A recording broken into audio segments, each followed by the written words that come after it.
بسم الله الرحمن الرحيم. الحمد لله رب العالمين، وصلى الله وسلم وبارك على أشرف الأنبياء وسيد المرسلين نبينا محمد وعلى آله وصحبه الطيبين الطاهرين ومن سار على نهجهم واقتفى أثرهم إلى يوم الدين. أكمل صلاة وأتم وأزكى تسليم. أما بعد، فنتوجه في البداية بالشكر لله سبحانه وتعالى، ثم لجمعية الدعوة في أبها التي نظمت هذه الدورة العلمية في حقول مختلفة من المعرفة، وصدرتها بموضوع مهم، وهو ما يتعلق بإطاء أدب طالب العلم الذي يتصدى لمثل هذه الدروس التي سوف تحويها هذه الدورة. نسأل الله سبحانه وتعالى أن يفتح على مشايخنا الذين يقدمونها بما ينفع الناس، وأن يجعلها في ميزان حسناتهم ثقيلة. والموضوع الذي نحن بصدده هذه الليلة هو آداب طالب العلم، والموضوع فيها ثر وواسع ومادته غزيرة، وقد كان محل انكباب أهل العلم تصدوا له بالتأليف المستقل وبالتأليف أيضا في ثنايا كتبهم، وكان من أول من اهتم بهذا الموضوع ليرسخ للعلم بثه ويمهد له نشره هم علماء الحديث. كتبوا فيه سيما من كتب في مصطلح الحديث، وكان من أوائلهم الرام هرمزي المتوفى سنة 336 هجرية في كتابه المحدث الفاصل. ثم تتابع العلماء في التأليف الذي كتبوا في هذه الآداب وما ينبغي للمتصدي للحديث والمتلقي له من آداب، وأيضا للشيخ الذي يبث هذا العلم بالذات علم الحديث. فأتى الخطيب البغدادي أيضا وألف كتابيه العظيمين الكفاية في علم الرواية والفقيه والمتفقه، وضم في ثناياها مسائل كثيرة فيما يتعلق بآداب طالب الحديث. وأتى كذلك ابن عبد البر الأندلسي القرطبي فكتب أيضا في كتابه جامع بيان العلم وفضله وما ينبغي في روايته وحمله، وذكر طائفة من الآداب التي ينبغي أن يتأدب بها طالب هذا العلم. كذلك القاضي عياض كتب كتابه الإلماع في أحكام الرواية والسماع. وأتى ابن الصلاح الشهرزوري أيضا وضمن في مقدمته المشهورة في علم الحديث أيضا طائفة من الآداب التي ينبغي أن يتأدب بها متلقي هذا العلم وملقيه. وأيضا أتى السخاوي وقبله السيوطي، وهما متزامنان، هما زمنيان. فأتى السيوطي في كتابه تدريب الراوي وذكر طائفة من ذلك، وكذلك السخاوي في فتح المغيث على ألفية الحديث للحافظ العراقي. وأيضا هناك نبذ متفرقة وكتب أيضا اختصت بالكتابة في هذا الموضوع الجليل، كما كتب ابن أبي هلال العسكري المتوفى سنة 400 هجرية في كتابه الحث على طلب العلم والاجتهاد في جمعه، وكذلك الحافظ ابن الجوزي المتوفى 597 هجرية في كتابه الحث على حفظ العلم وذكر كبار الحفاظ. وأفرد بعد ذلك برسائل كثيرة في آداب طالب علم وحليته وما ينبغي أن يتخلق به من الأخلاق والسلوك وكيف يتعامل مع العلم. ولذلك فالموضوع هذا مهم جدا، لأنه يمثل البيئة التي ينبت فيها وينبت فيها الشيخ علمه. فإذا لم يكن هناك أدب لطالب العلم، والمقصود بالأدب ليس كالشائع الآن وهو أن يقابله سوء أدب، وإنما المراد به ما ينبغي أن يكون عليه الإنسان من السمات والأخلاق والتهيؤ لطلب العلم، سواء كان في ذلك فيما يتعلق بعلاقته بربه، أو ما يتعلق بعلاقته بشيخه، أو ما يتعلق بعلاقته بزملائه وأقرانه الذين يتلقون معه، أو ما يتعلق بالعلم ذاته، أو ما يتعلق بالكتب التي هي أوعية للعلم ينشر فيها. فإن العلماء قد بثوا حول هذا الموضوع آداب متنوعة وكثيرة، ومن أفضل ما وقفت عليه في هذا الباب كتاب ابن جماعة الكناني المتوفى سنة 33 بعد 700 الهجرية، وهو كتاب تذكرة السامع والمتكلم في أدب العالم والمتعلم. وسوف نتطرق في هذه الليلة بإذن الله سبحانه وتعالى لما يمهد للدروس القادمة ولما يمهد أيضا لحياتنا العلمية في طلب العلم من بعض الآداب المتعلقة بأدب طالب العلم مع الله تعالى ثم مع شيوخه، ثم بعد ذلك مع زملائه، ثم مع نفسه، ثم بعد ذلك ما يتعلق بأدب طالب العلم مع الكتب التي يتلقى فيها. وقبل أن ندخل لآداب طالب العلم لا بأس أن نعرج على آداب العالم نفسه تعريجا سريعا خفيفا، فإن مما ينبغي على العالم أن يتخلق به وأن يتأدب به مع نفسه مراقبة الله سبحانه وتعالى، وأن يجعل الله نصب عينيه سيما في علوم الشرع، فإن كلامنا الليلة هو عن علوم الشرع وهي أشرف العلوم، ولا شك أن شرف العلم بشرف المعلوم. فينبغي على طالب العلم أن يتحسس ويتلمس، والعالم أيضا الذي يبث هذا العلم أنه يتعامل مع علم يتعلق بمعرفة الله سبحانه وتعالى، وواجب العبد على الله وواجب الله على العبد، وما يتعلق بتوحيد الربوبية والأسماء والصفات وهو توحيد الإثبات والمعرفة يتعلق بصفات الله سبحانه وتعالى وحقوقه، وما يتعلق بتوحيد الألوهية وتوحيد القصد والطلب وهو ما يريده الله سبحانه وتعالى من عبيده. فهذه المنظومة تشكل العلوم التي صد لها عالم الشريعة أو المتفقه في الشريعة والعقيدة لمن يفرق بين أصول الدين والشريعة، فإن بعضهم يميز ما يتعلق بمعرفة الله يجعلها علم أصول الدين، وما يتعلق بحق الله على العبيد فيما يتعلق بالتكاليف والممارسات والأعمال التي ينبغي يقوم بها العبد بالجوارح فيجعلونها هي الشريعة.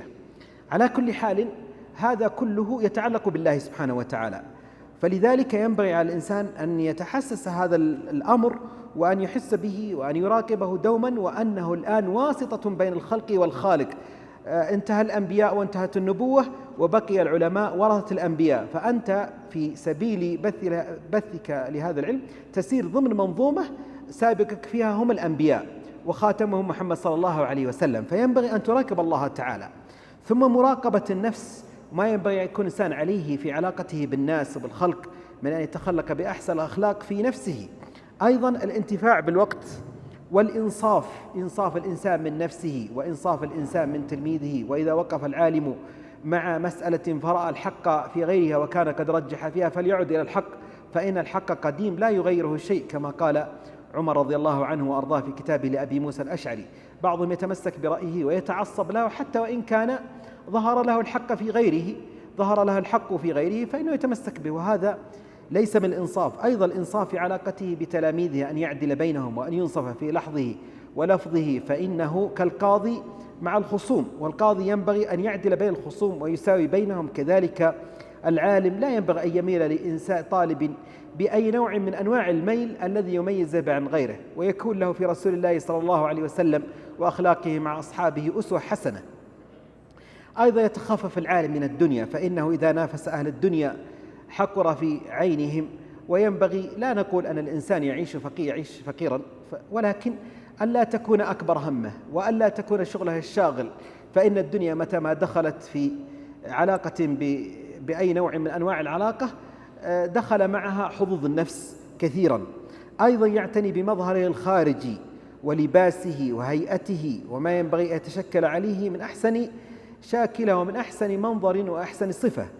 أما آدابه مع غيره فينبغي أن يستشعر أهمية هذا الأمر، وهو أنه يتصدى لبث العلم الشرعي ويتمتع بمكارم الأخلاق، ويحرص على التعليم قدر ما يستطيع، يحرص أن ينفع الناس قدر ما يستطيع، فإن هذا من خير ما يعمل له الإنسان هو أن يشتغل ويمضي عمره معلما للناس الخير، ويتحسس أن كل أجر يحصل بأمر علمه الناس أنه يكون في ميزان حسناته، ولذلك لا يفوت على نفسه أي فرصة تتعلق بالحرص على التعليم من عبر المنابر المختلفة والمنصات المختلفة، سواء كانت الحكومية مثلا إذا كان موظفا أو كان متصديا للتعليم في أماكنه، أو كان في مثل حلق العلم أو في الدورات العلمية أو نحو ذلك، أن يحرص عليها قدر المستطاع. آدابه في الدرس هو أن يذكر الله سبحانه وتعالى، وأن يوازن في الصوت، فلا يجعل مثلا صوته مزعجا لمن خلفه، أو يكون صوته همسا أو نحو ذلك، يتوازن في هذا، فإن هذه الحال تساعد الطالب على التركيز معه وأيضا الاستفادة منه. وأيضا أن يكون في أثناء عرضه للدرس متوازنا في الترتيل والإعادة بحسب حاجة الطلاب، فإنه قد يكون الدرس مثلا فيه مزيج، مثلا قد يكون هناك أعاجم لا يعرفون اللغة العربية بسهولة، فينبغي عليه يتوازن وأن يعيد وأن يرتل قراءته إذا كان يقرأ بما يناسبهم بما يستوعبون، وأن يتجنب اللحن قدر مستطاعه، وأن يعرض في اتزان درسه ما بين طالب نبيه متميز يفهم سريعا، وما بين طالب يعاني أحيانا شيئا من المعاناة التي تحل دون أن يستفيد الفائدة العظمى. أيضا مما ينبغي أن يحرص عليه العالم اختيار الوقت المناسب لتبليغ العلم. عن عكرمة عن ابن عباس قال: حدث الناس كل جمعة مرة، فإن أبيت فمرتين، فإن أكثرت فثلاث مرار، ولا تمل الناس في هذا القرآن، لا تمل الناس هذا القرآن، ولا ألفينك تأتي القوم وهم في حديث من حديثهم فتقص عليهم، يعني تبدأ لهم في المواعظ ونحو ذلك، فتقطع عليهم حديثهم فتملهم، ولكن أنصت، فإذا أمروك فحدثهم وهم يشتهونه، سيما في المجتمعات العامة، فإنهم أحيانا يتضايقون، تكون مناسبة منصوبة مثلا لاحتفال أو لفرح أو لتكريم أو نحو ذلك، فينبغي على طالب العلم أن يتخولهم بما يلائمهم، وألا يفرض عليهم ما يتمناه وينبغي أن يكون الإنسان عليه، لأن مجتمعات العوام خاصة لها يعني ترتيبات معينة، وقد يكرهون ما تبثه من علم بسبب أنك تشغل مجلسهم بما هم يرون أنهم أولى به. فإذا أمروك فحدثهم وهم يشتهونه في مستقبل وقته بجواب يفيد الناس ولا يجيب بجهل. أيضا لا يتعجل في الجواب بل يتريث، فإن بعض الأسئلة قد تحمل في طياتها أسئلة، وقد تكتنف غموضا، وقد يكون بعض الألفاظ التي ترد في السؤال تحتاج إلى استفسار، أن يورد عليها سؤال الاستفسار، يقول: ما مرادك بهذه الكلمة؟ ما مرادك بهذه المفردة؟ كما قال القرافي في كتاب الإحكام في تمييز الفتاوى عن الإحكام وتصرفات القاضي والإمام: إذا ورد عليك سائل من أهل بلدك ولهم عادة معينة أن تسألهم عن عادتهم في ألفاظهم أو أعرافهم في ألفاظهم، ولا تتعجل بالجواب. وأيضا ينبغي عليه أن يرحب بالطلبة، فإنهم هم وصية رسول الله صلى الله عليه وسلم، كما قال في حديث أبي سعيد الخدري أنه قال: سيأتيكم أقوام يطلبون العلم، فإذا رأيتموهم فقولوا لهم مرحبا مرحبا بوصية رسول الله صلى الله عليه وسلم، وأقنوهم. قلت للحكم، يقولها الراوي والقائل هو محمد بن الحارث بن راشد المصري راوي الحديث، ويسأل شيخه الحكم بن عبده: ما أقنوهم؟ قال: علموهم، يعني امحضوا لهم النصح ببذل العلم. هذه بعض آداب العالم، وليست هي موضوع الحديث بالأصل، ولكن لأنه يتوقع من أن العلاقة أنها علاقة مضايفة بين العالم والمتعلم، علاقة مضايفة كما يسمونها الجدل، فإنه ما من عالم إلا وإن طالب علم إلا يتوقع أن يكون عالما وأن يبث العلم، فينبغي يتخلق بأخلاق كثيرة من ضمنها هذه. أما طالب العلم فله آداب، أولها مع الله سبحانه وتعالى أن يكون مخلصا لله تعالى في طلبه العلم، لا يطلبه المراء أو الرياء. قال النبي صلى الله عليه وسلم: لا تعلموا العلم لتباهوا به العلماء أو تماروا به السفهاء أو تصرفوا به وجوه الناس إليكم، فمن فعل ذلك فهو في النار. إذن أن يطلب العلم لله سبحانه وتعالى، لا يكون لنفسه فيه حظ، ولا يكون للسمعة وطلبها حظ، ولا يكون لثناء الناس حظ. إن أتت بالتبع فهي من قبيل التشريك من نية المقبول، وأما إن قصدها أصلا فإنه على باب خطير جدا. أيضا مما ينبغي أن يتصف به في أدبه مع الله أن يقف عند حدود الله ولا يتعداها، ويكون أخوف الناس لله، وأن يكون ما يأمر الناس به من امتثال لأمر الله أن يكون وقافا عنده ملتزما حدوده متخلقا بالأخلاق التي يأمر الناس بها. أيضا أن يغار على حرمات الله، وأن يغضب لله سبحانه وتعالى.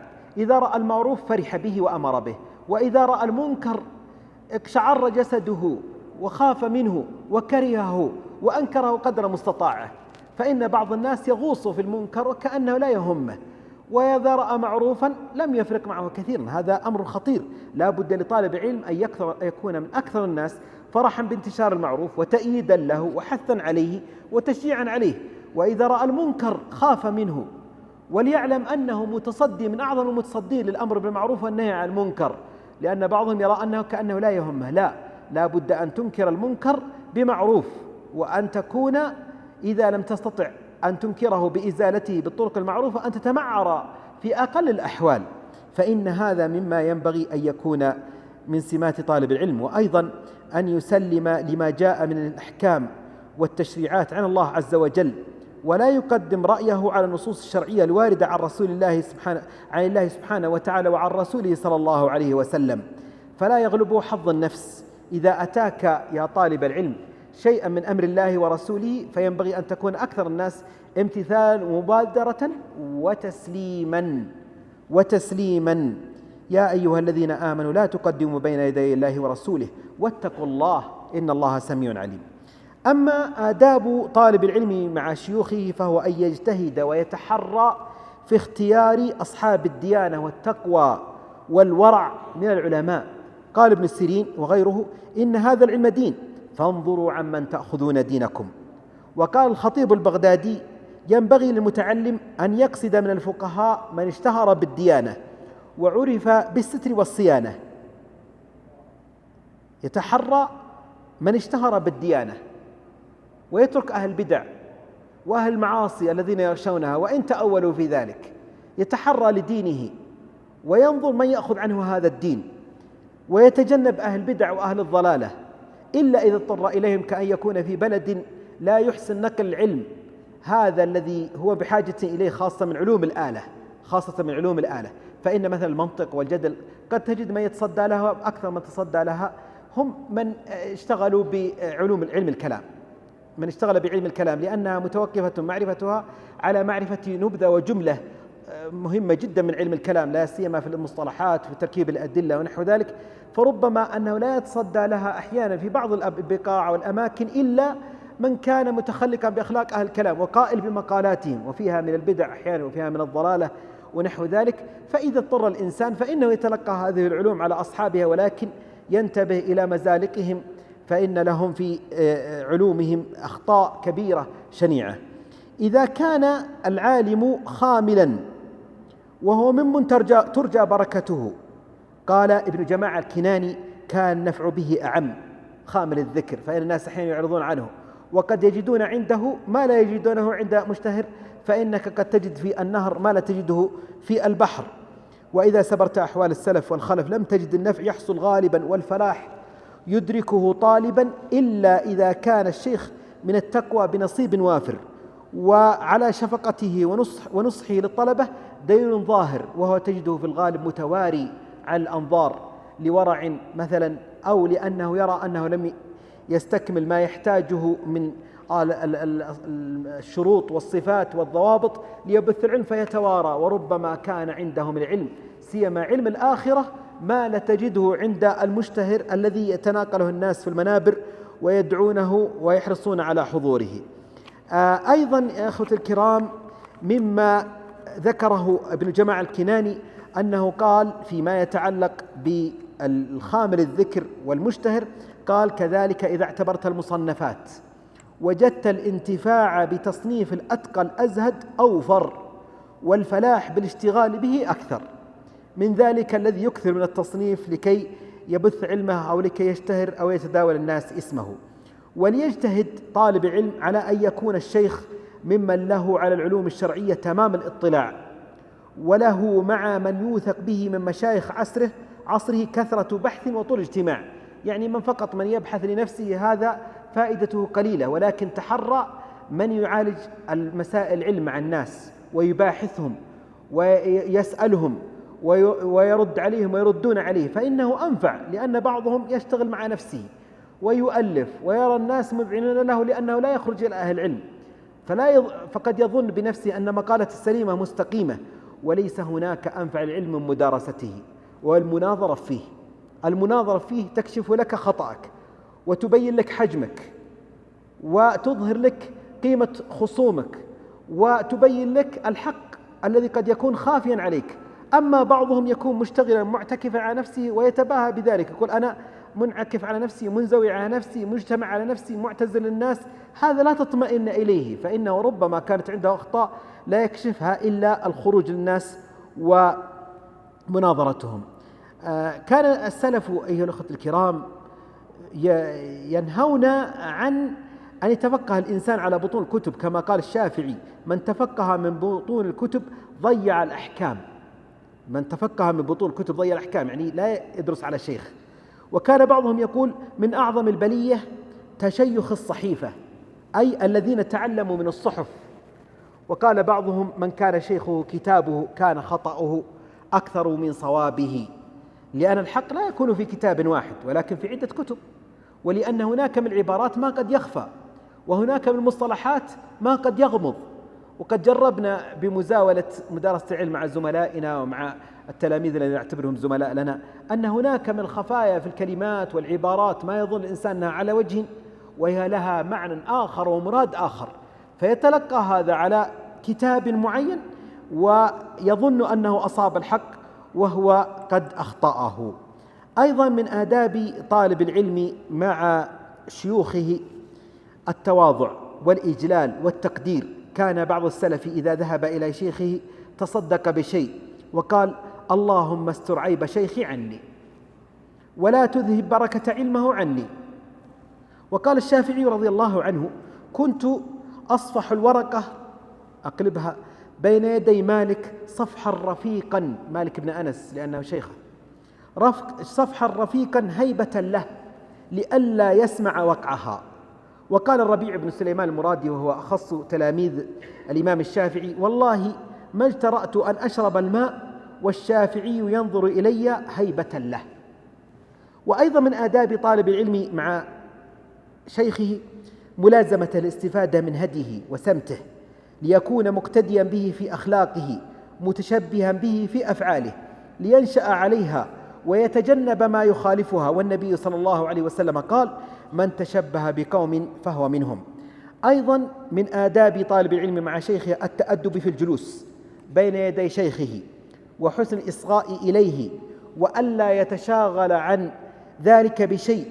قال ابن جماعة الكناني: بتواضع وخضوع وسكون وخشوع، ويصغي إلى الشيخ ناظرا إليه ويقبل بكليته عليه متعقلا لقوله بحيث لا يحوجه إلى إعادة الكلام، لا يحوج شيخه إلى إعادة الكلام مرة ثانية من حسن تركيزه وإصغائه مع شيخه. ولا يلتفت من غير ضرورة، ولا ينظر إلى يمينه أو شماله أو فوقه أو قدامه بغير حاجة، لا سيما عند بحثه له، عند المباحثة معه أو عند كلامه معه. يعني لا يصلح أن تبحث في مسألة ثم بعد ذلك تتشاغل عنه أو تنشغل، فلا ينبغي أن ينظر إلا إليه، ولا يضطرب لضجة يسمعها. يعني إذا سمع صوت مثلا من هنا أو هناك لا يضطرب ويبدأ ينشغل بها أو يلتفت إليها، لا سيما عند بحث له. ولا ينفض كميه، لا ينفض كميه، ولا يحسر عن ذراعه، ولا يعبث بيديه أو رجليه أو غيرهما من أعضائه، ولا يضع يده على لحيته أو فمه أو يعبث في أنفه، إلى أن قال: ولا يقرع سنه، ولا يضرب الأرض براحته أو يخط عليها بأصابعه، يعني ما يضرب هكذا أو يجلس يخطط في الأرض وشيخ مشتغل مثلا بالدرس. ولا يشبك بيديه أو يعبث بأزراره، ولا يسند بحضرة الشيخ إلى حائط أو مخدة أو دربزين، لا زال كلام لابن جماعة الكناني، أو يجعل يده عليها. ولا يعطي الشيخ جنبه أو ظهره، يعني يصليه جنبه أو ظهره. ولا يعتمد على يده إلى ورائه أو جنبه. ولا يكثر كلامه من غير حاجة. ولا يحكي ما يضحك منه أو ما فيه بذاءة أو يتضمن سوء مخاطبة أو سوء أدب. ولا يضحك لغير عجب. ولا يعجب دون الشيخ، يعني يكون مشتغل هو بموضوع والشيخ في جهة أخرى، فإن غلبه تبسم تبسما بغير صوت البتة. ولا يكثر التنحنح من غير حاجة. ولا يبصق أو نحو ذلك، أو يخرج شيئا من فمه إلا لمنديل أو خرقة أو طرف ثوبه، كما ورد في أمر النبي صلى الله عليه وسلم لأصحابه عندما يحصل ذلك هم في الصلاة. ويتعاهد تغطية أقدامه، أن لا يقابل أقدامه لشيخه، فإن اضطر إلى ذلك غطاها وأرخى ثوبه عليها. وسكون يديه عند بحثه أو مذاكرته، أي لا يعبث بيده أو يكون أرعا في حركة يده. وإذا عطس خفض صوته جهده وستر وجهه بمنديل أو نحوه. وإذا تثاءب ستر فاه بعد رده جهده، يعني يحاول أن يخفي التثاؤب، فإن غلبه غطى فاه بيده. عن علي رضي الله عنه وأرضاه قال: من حق العالم عليك أن تسلم على القوم عامة وتخصه بالتحية، وأن تجلس أمامه ولا تشيرن عنده بيديك، ولا تغمز بعينيك غيره، ولا تقولن قال فلان خلاف قوله، يعني تعارضه بمقالة الناس خاصة في الدرس. ولا تغتابن عنده أحدا، ولا تطلبن عثرته، وإن زل قبلت معذرته. وعليك أن توقره لله تعالى، وإن كانت له حاجة سبقت القوم إلى خدمته. ولا تسار في مجلس، يعني تتحدث تهمس مع صاحبك أو أخيك في المجلس في مجلسه. ولا تأخذ بثوبه، يعني تسحبه بثوبه أو مشلحه أو كذا. ولا تلح عليه إذا كسل. ولا تشبع من طول صحبته، فإنما هو كالنخلة تنتظر متى يسقط عليك منها شيء. قال ابن الجماعة معلقا على كلام علي رضي الله عنه وأرضاه: ولقد جمع رضي الله عنه في هذه الوصية ما فيه كفاية. شكر الله لكم الشيخ علاء. الخامس من الآداب مع الشيخ الصبر على ما قد يصدر من شيخه من جفوة وشدة، فإن الطباع أحيانا متفاوتة، وبعضهم فيه رقة ولين، وبعض المشايخ فيه جفوة وفيه صلابة وفيه عنت ونحو ذلك، فاصبر عليه والتمس العذر له. أيضا إذا سألته فتلطف في السؤال عما أشكل عليه، فإنما شفاء العي السؤال، وأدب السائل من أنجع الوسائل. فإن سكت الشيخ عن الجواب لا تلحف عليه في المسألة، وإن أخطأ تلطف في المراجعة. وقد قيل لابن عباس رضي الله عنه وعن أبيه: بما نلت هذا العلم؟ قال: بلسان سؤول وقلب عقول. أيضا من الآداب مع الشيخ حسن الإصغاء حتى فيما سبق لك به علم، فإن هذا من أحسن الأدب لطالب علم. يقول عطاء بن أبي رباح: إني لأسمع الشاب يتحدث بالحديث فأسمع له كأني لا أحسن منه شيئا، وهو عطاء مفتي الحج والعالم الفقيه المعروف. ويقول أيضا: وإني لأسمع الشاب لا يتحدث بالحديث فأسمع له كأني لم أسمع به ولقد سمعت به قبل أن يولد. فإذا الشيخ مثلا سمعت منه معلومة، لا تحرم نفسك من معلومة أخرى تأتي بأن تسابقه وتسارع إلى أنك تعرف هذه المعلومة، فإنه قد يظن أنك تعرف ما سواها، حتى لو كانت معروفة وما بعدها لك، فاترك الناس يستفيدون البقية، فإنه ليس الناس على سواء في معرفتهم واطلاعهم ومعرفتهم بما يقوله الشيخ. أيضا من آداب طالب العلم مع شيخه أن يعرف له حقه ولا ينسى فضله.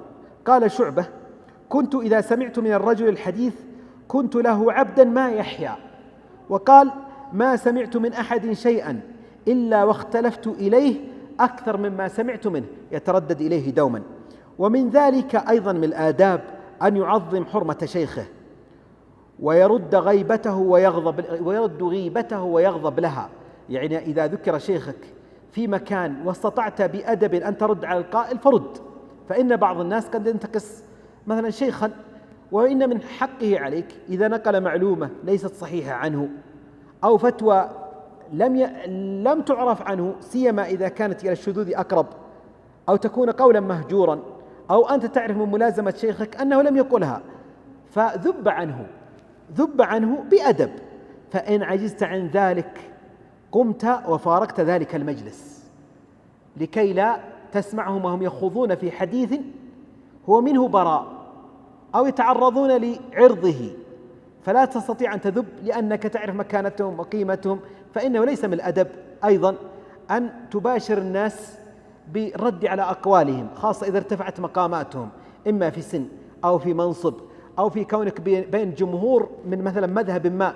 أنت مثلا تعتقد مذهب الإمام أحمد بن حنبل وهم مثلا شافعية، لا يصلح أن تجاهر بالمقالة في مكان لا يكون محل ترحاب، أو تكون من أهل الأثر وهم من أهل مثلا المقالات والتأويل في الصفات أو نحو ذلك. ليس من اللائق والأدب أن تحاول أن تعالجهم وأن تراجعهم، لا، اتركهم حتى يستقيم لك مكان للمناظرة، فإن المناظرة لها شأن والدرس له شأن. بعضهم يجعل الحياة كلها مناظرة، هذا ليس من المناسب وليس من الأدب، حتى لا يؤتى مذهبك الذي تعتنقه من خلال تصديق لمكان لست عليه بقادر، وإن استجمعت حسن المذهب، فإن سلامة المذهب ليست كافية في المناظرة، وإنما لا بد أن يكون البيئة مناسبة، والمكان والراعي المكان الذي يرعى المناظرة أن يكون عدلا، فلا يؤتى الحق من قبلك من حيث أردت أن تنتصر لمذهبك أو لشيخك. أيضا لا تسبق الشيخ إلى شرح مسألة أو جواب سؤال منه أو من غيره، ولا تساوقه فيه، يعني تصير فيه في نفس المساق، ولا تظهر معرفتك به أو إدراكك للأمر قبل الشيخ، فإن الناس يريدون أن يسمعون الكلام من الشيخ. فإن عرض الشيخ عليك ذلك ابتداء والتمسه منك فلا بأس، فإن بعض المشايخ قد يريد أن يربي تلاميذه على أن يبث العلم، فيحثهم يقول أجب يا فلان أو رد يا فلان، أو لأنه يعرف أن فلانا من تلاميذه محدث من المحدثين ومتمكن في التحديث، وربما ما بلغ الشيخ شأوى تلميذه في هذا فيحيل عليه، وهذه من التربية. وقد كان أبو حنيفة رحمه الله يربي هذا في تلاميذه، وكان يسأل عن مسائل ومقالات لم تقع، فسأله قتادة قال إنك تجيب وتسأل عن أشياء لم تقع، قال إنا نستعد البلاء قبل نزوله، فإذا نزل عرفنا له، يعني عرفنا كيف نتعامل معه. وكان يربي في تلاميذه هذه الخصلة. أيضا ينبغي أن لا يقطع على الشيخ كلامه أي كلام كان، بل يصبر حتى يفرغ الشيخ ثم يتكلم، ولا يتحدث مع غير الشيخ والشيخ يتحدث معه أو مع جماعة المجلس. أما آداب طالب العلم مع زملائه فهو التواضع لهم، ولا يتكبر عليهم أو يتعالى عليهم بما أوتي من قوة حافظة أو حضور بديهة، فإن ذلك من النعم التي تقيد بالشكر. وأيضا من آدابه مع زملائه التعاون معهم بأن يفيدهم بما تعلم، ولا يتكبر عن التعلم منهم. قيل للخليل بن أحمد رحمه الله بما أدركت هذا العلم؟ قال كنت إذا لقيت عالما أخذت منه وأعطيته. الأدب الثالث مع الزملاء والأقران أن يحب لهم من الخير والعلم ما يحب لنفسه، ويرغبهم في التحصيل ويساعدهم فيه، فإذا كان قصرت نفقة أحدهم واستطاع أن يخدمه بشيء بشراء كتاب أو تجهيز أمر ما فإنه يفعل ذلك. إن استطاع أن يأخذ بمركبته ويمر من لا مركبة له فإنه يفعل ذلك. إن استطاع أن ينشر إعلانا لزملائه عن درس أو محاضرة أو دورة أو نحو ذلك فإنه يفعل ذلك. هذا كله من آداب طلاب العلم مع زملائهم. وأيضا من الآداب ألا يكثر المزاح معهم أو يسخر بأحد منهم أو يحسد أحدهم. أما آداب طالب العلم مع نفسه فمنها أن يطهر قلبه من كل غش ودنس وغل وحسد وسوء عقيدة وخلق. وأيضا أن يحسن النية في طلب العلم بأن يقصد به وجه الله سبحانه وتعالى والعمل به وإحياء الشريعة وتنوير قلبه وتحلية باطنه والقرب من الله تعالى يوم القيامة والتعرض لما أعد لأهله من رضوانه وعظيم فضله. أيضا من الآداب أن يبادر شبابه وأوقات عمره إلى التحصيل ولا يغتر بخدع التسويف والتأميل طول الأمل. نقل الخطيب البغدادي في الجامع عن بعضهم قال: لا ينال هذا العلم إلا من عطل دكانه وخرب بستانه وهجر إخوانه ومات أقرب أهله فلم يشهد جنازته. هذا من المبالغة في الانقطاع للعلم والمبادرة إليه من عمر مبكرة. وقد حكى بعضهم في بعض كتب التراجم أن هناك من وفد من بلاد بعيدة إلى بغداد لطلب العلم، وعندما وصل إليها كانت تأتيه الرسائل تباعا من أهله أن حصلت على فلان كذا، وحصل في زرع فلان كذا، وحصل على دواب فلان كذا من الآفات، فاهتم واغتم وقرر أن يعود إلى بلده، واتصل بشيخه مستأذنا فقال: أنا أنصحك أن تضع هناك صندوق، وتضع كلما أتت رسالة من أهلك تضعها في هذا الصندوق ولا تفتحها حتى يمر زمن، حتى لا يتكدر خاطرك، وطلب العلم فإن بلدك في حاجة إليك. ففعل ذلك، وكانت كلما أتت رسالة سجر بها هذا الصندوق ووضعها فيه.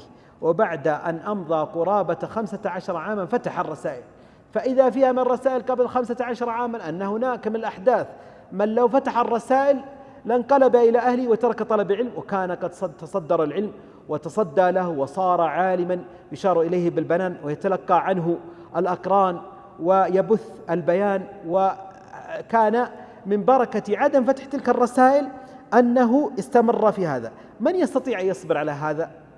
يعني بعضهم حتى وهو في الصلاة يفتح الجوال يرى ما هي الأخبار الجديدة، وبعضهم في طلب العلم يعني تأتي الرسائل، والمكدرات المنغصات لا تنتهي، بل إنها قد تأتيك الآن منغصات الدنيا كلها وليس منغصات أهلك أو قرابتك أو ذويك. هذا يقطع الطريق في طالب العلم. وقيل مما ذكر ابن جماعة أنه أمر بعض المشايخ طالبا له بنحو ما رواه الخطيب الذي ذكرناه آنفا، فكان من آخر ما أمر به أن قال: اصبغ ثوبك كي لا يشغلك فكر غسله، يعني يجعله لون ملون، ثوب ملون، حتى ما هو كل مرة ترى بقعة وتذهب تغسل. ومما يقال عن الشافعي أنه قال: لو كلفت شراء بصلة لما فهمت مسألة. أيضا من آداب طالب العلم مع نفسه أن يقنع من القوت بما تيسر وإن كان يسيرا، ومن اللباس بما يستر مثله وإن كان خلقا. قال الشافعي رحمه الله: لا يطلب أحد هذا العلم بالملك وعز النفس فيفلح، ولكن من طلبه بذل النفس وضيق العيش وخدمة العلماء أفلح.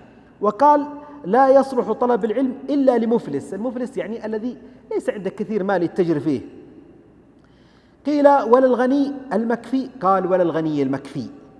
وقال مالك: لا يبلغ أحد من هذا العلم ما يريد حتى يضربه الفقر ويؤثره، أي يؤثر العلم على كل شيء. وقال أبو حنيفة: يستعان على الفقه بجمع الهم، أي ما يكفيك هم قوتك ليس التكثر منه. ويستعان على حذف العلائق، أي بالخلائق، بأخذ اليسير عند الحاجة ولا يزد. ما يكفيك من العلاقات مع أهلك وذويك أو مع أصدقائك، اكتف به القدر الضروري، وأما الحاجي والتحسيني فلا تشتغل به، وإلا فإنه بقدر ما تشتغل بهذه الأمور سوف يفوتك من تحصيل العلوم. أيضا أن يقسم أوقات ليله ونهاره ويغتنم ما بقي من عمره، ويحسن اختيار الوقت والمكان المناسبين لطلب العلم. وقد نقل عن بعضهم أنه قال: أجود أماكن الحفظ الغرف، وكل موضع بعيد عن الملهيات. وقال بعضهم: وليس بمحمود الحفظ بحضرة النبات والخضرة والأنهار وقوارع الطريق وضجيج الأصوات، لأنها تمنع من خلو القلب غالبا. وبعضهم الآن لا يحسن طلب العلم إلا في المقاهي أو في الحدائق العامة أو نحو ذلك. هذه تؤثر على استجماع الذهن، فإن الذهن أي شيء أو أدنى شيء يشتته. أيضا يأكل القدر اليسير من الحلال.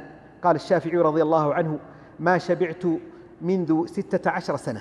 وسبب ذلك أن كثرة الأكل جالبة لكثرة الشرب، وكثرته جالبة للنوم والبلادة وقصور الذهن وفتور الحواس وكسل الجسم. هذا مع ما فيه من الكراهية الشرعية والتعرض لخطر الأسقام البدنية. أذن يقلل من نومه قدر المستطاع، فإن زيادة النوم إذا زاد عود الإنسان على مزيد من النوم. ولا بأس أن يريح نفسه وقلبه وذهنه وبصره إذا كل بأن ينام شيئا قليلا أو يتنزه ويتفرج في المستنزهات كما قال ابن جماعة، بحيث يعود إلى حاله ولا يضيع عليه زمانه، يعني يجعل روحه ونفسه بين حال وحال، فإذا كل أو ضجر فلا بأس من فترة إلى شيء من التنزه أو شيء من الاتصال بأهل الصحبة أو نحو ذلك، ولكن لا يجعلها هي أساس وقته، فإنه لا يدرك العلم بطال ولا كسل ولا ملول ولا من يألف البشر. لا يدرك العلم بطال ولا الكسلان ولا الملول الذي من أول صفحة وصفحتين يضجر ويبدأ يبحث عن ملهيات أو يشتغل بشيء من جسده أو من ثوبه أو يظهر في المرآة أو يتصور نفسه أو نحو ذلك، ولا من يألف البشر، الإنسان الذي كلما استمع باجتماع صحبه ذهب إليهم، أو كلما سمع بأناس في مجلس غشيهم. هذه من أعظم ما يحول دون الإنسان وطلب العلم.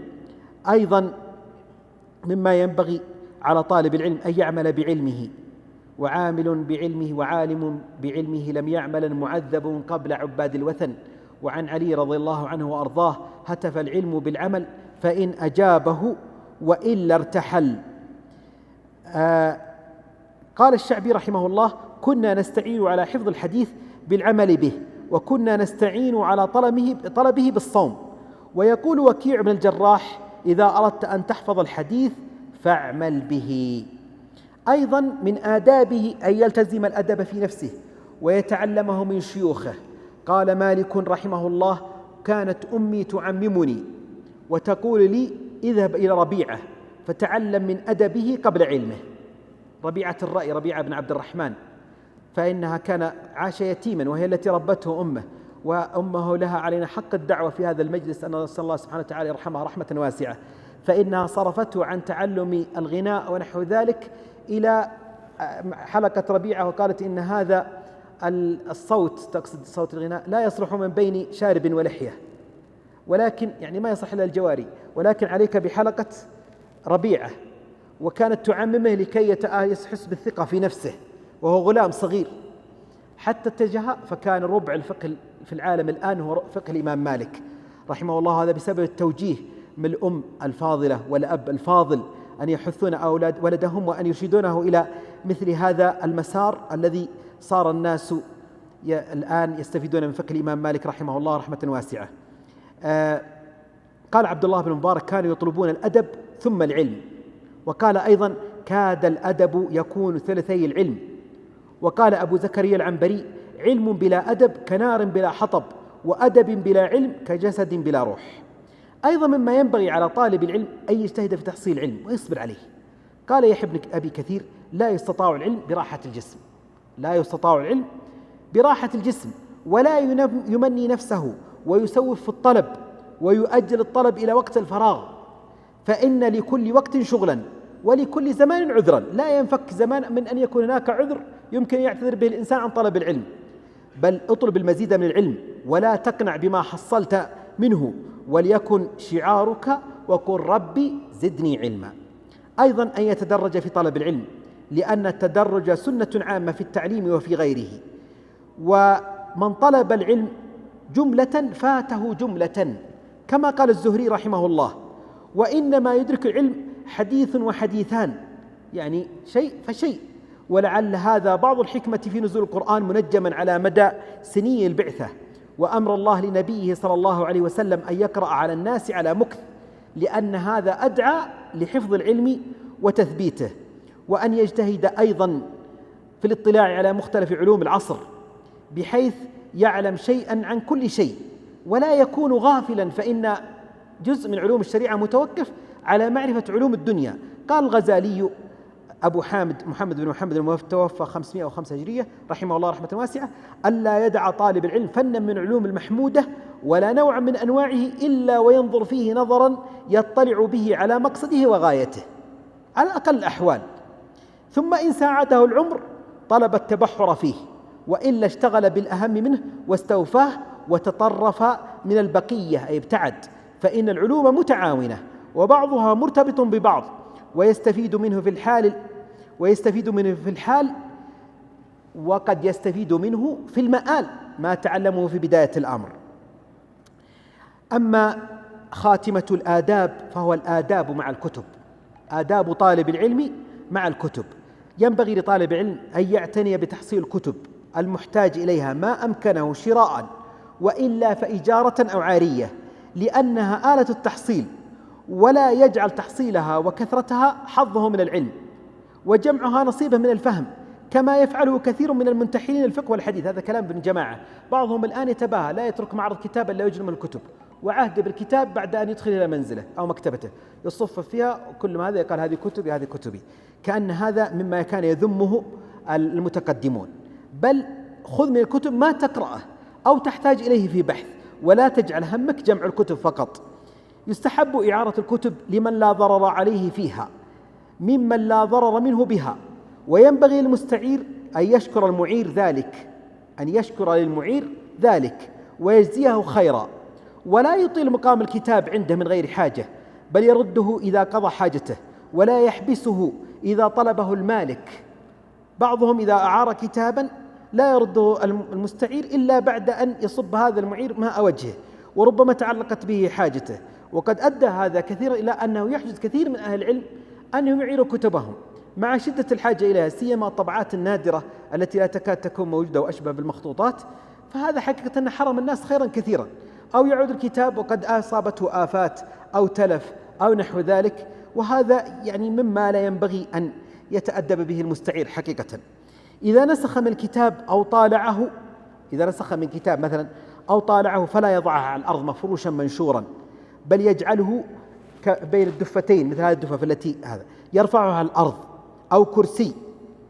وإذا وضعه في مكان مثلا فلا يتجه إليه بقدميه، ولا يجعله على الأرض مباشرة ويضع عليه غيرها. وكلما شرفت العلوم كلما شرف الكتاب الذي يحملها، حتى إنهم تكلموا العلماء أنك إذا وضعت الكتب فوق بعضها فاجعل أعلاها ما فيه آيات كثيرة، أما المصحف فإنه يعلو ولا يعلى عليه.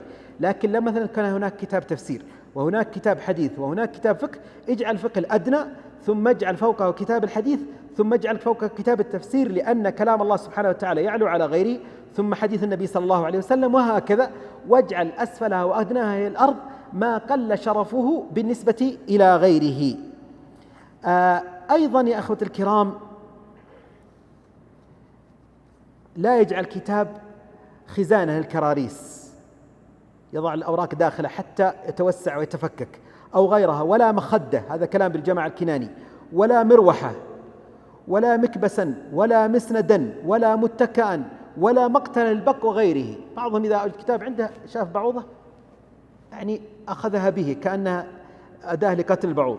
قال ولا مقتل البق وغيره، لا سيما في الورق، فهو على الورق أشد لأنه يتأثر، لأن كانت عندهم كان كاغد وكان عندهم ورق.